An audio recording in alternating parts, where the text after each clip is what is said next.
Welcome back to another Genshin Interact video. Let us know down in the comments if this guide was helpful or if you have any other tips about the character. As always, please consider liking the video and subscribing to the channel for future content. Thank you for watching, now on to the video. The other half of the Kamisato clan, AYAKA, has her second rerun and third appearance on the banners. First, let's take a look at her talents and the priority of leveling them up. Although AYAKA has a relatively simple kit, she is one of the best and hardest hitting DPS characters in the game. Her elemental burst throws out a whirlwind of cryo towards her opponents and should be top priority in leveling up. Her burst is where most of her damage comes from, but is also usually followed by normal attacks. AYAKA's normal attack talent is next in leveling priority and should have a similar level to her burst. We'll go into more detail later, but AYAKA's normal attacks can be infused with cryo and can be a great follow-up to activating her burst. The last talent to level up is her skill.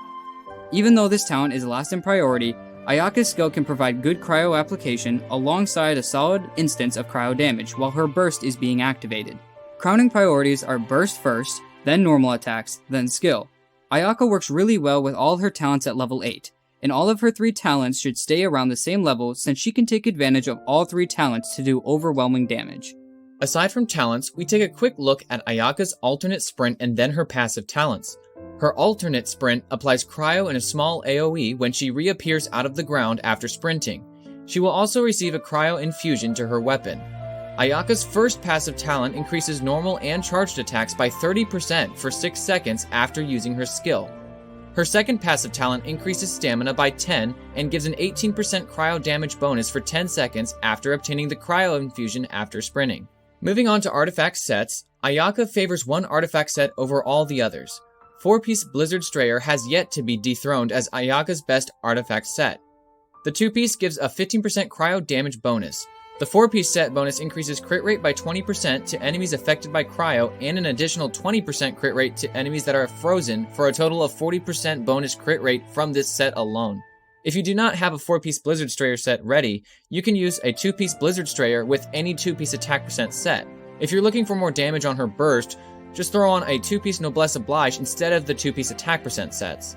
Now let's discuss what stats you want to look for on AYAKA's artifacts. Starting with main stats, AYAKA favors attack percent on her sands, cryo damage on her goblet, and crit damage on her circlet specifically if you plan to use 4-piece Blizzard Strayer, or crit rate if you need it and are not using Blizzard Strayer's 4-piece effect. The substats to look for on her artifacts should be crit damage and attack percent as the 2 highest priority substats for damage, energy recharge taking into consideration the supports you will be using with AYAKA to determine just how much you need.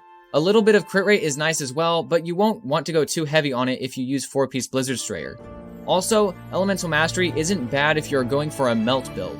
Just remember that, as stated earlier, just by taking advantage of Cryo Resonance and 4-piece Blizzard Strayer, AYAKA starts out with a crit rate of 60% without a crit rate weapon or circlet and before substats.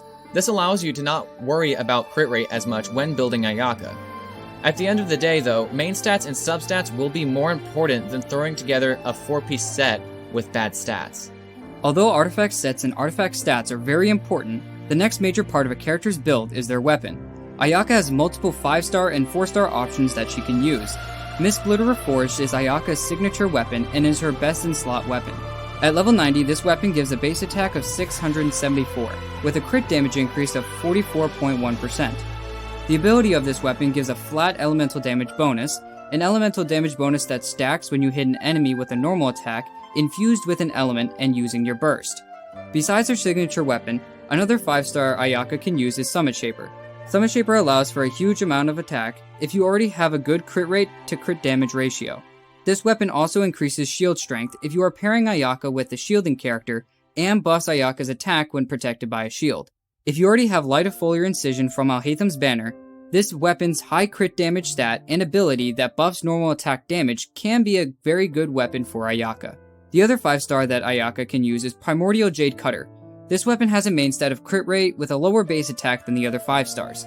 Because AYAKA doesn't really need to focus on crit rate with the 4-piece Blizzard Strayer set and bonus, this weapon usually isn't best for her. But if you are not running this 4-piece set, this weapon can help with a high crit rate stat and allows for more crit damage on your substats. Now on to 4-stars. First is Amanoma Kaguichi. This weapon has an attack percent main stat and an ability that gives her burst back quicker through using elemental skills. Next is the Black Sword. This weapon helps with crit rate and increases normal and charged attacks. At the end of the day though, Ayaka's best weapon can differ on what artifact set you have and what your crit rate to crit damage ratio looks like. The 5 stars will obviously tend to be better, but all of these weapons can be useful to Ayaka and her kit. After weapons, let's take a quick look at Ayaka's constellations. Her first constellation gives cryo, normal, and charged attacks a chance to decrease the cooldown of her skill. Her second constellation throws out 2 more small cryo whirlwinds with her burst. Her third and fifth constellations increase the talent level of her skill and burst by 3. Her fourth constellation decreases enemies' defense when hit by her burst. Her sixth constellation gives her a state that activates every 10 seconds. This state increases charge attack damage by 298%, and the timer of 10 seconds restarts after hitting an opponent. While all these constellations help Ayaka dish out a crazy amount of damage, she is still an amazing cryo damage dealer at Constellation 0.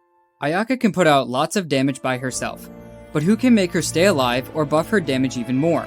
First we'll look at some cryo supports so that you can take advantage of the cryo resonance that gives an extra 15% crit rate against enemies that are affected by cryo or frozen. Looking at the other side of the banner at this point, Shenhe can buff Ayaka's damage like no other cryo support. Her passive talents and burst debuff enemies and buff cryo and physical hits. Diona is another great cryo support who can apply cryo with her burst, apply a shield with her skill, and heal all in one. Kaya is another cryo support for extra amounts of damage and a good energy battery for Ayaka. Layla is another shielder that can apply cryo better than Diona but doesn't heal. Rosaria can give her teammates up to 15% crit rate, which can allow you to go even less into crit rate on substats and more into crit damage and attack percent. Hydro characters like Xingqiu, Yelan, Mona, Kokomi, Barbara, and Ayato are good for freeze teams. Pyro characters for melt teams could be Xiangling and Bennett. Anemo characters to help swirl with Viridescent Venerer and their kits are Venti, Kazuha, Jean, and Sucrose.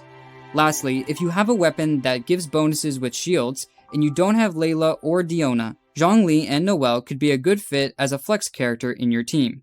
We recommend having 2 cryo characters on the team for cryo resonance, at least 1 hydro character for a good freeze team for the 4-piece Blizzard Strayer set you should wear, and a good Viridescent Venerer or shield character in the 4th slot. In the upcoming gameplay, I will be using Ayaka, Shenhe, Kazuha, and Yelan. I'll be using Summit Shaper with a 4-piece Blizzard Strayer set, level 8 talents, and over 150% energy recharge.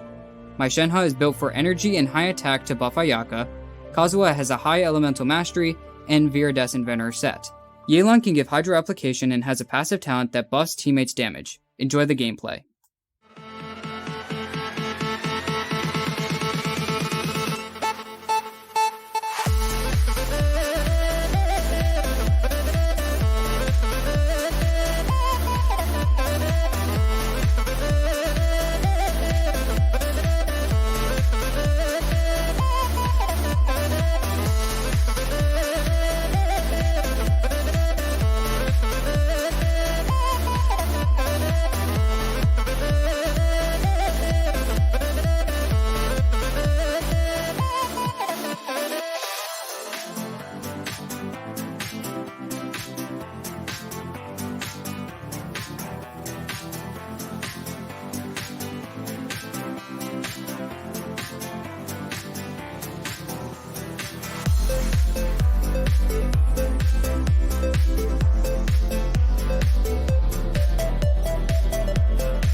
Thank you for watching the video. If you have any extra tips or tricks you know or use with your own Ayaka, please go ahead and let us know in the comments. Thank you again, and we'll see you in the next one.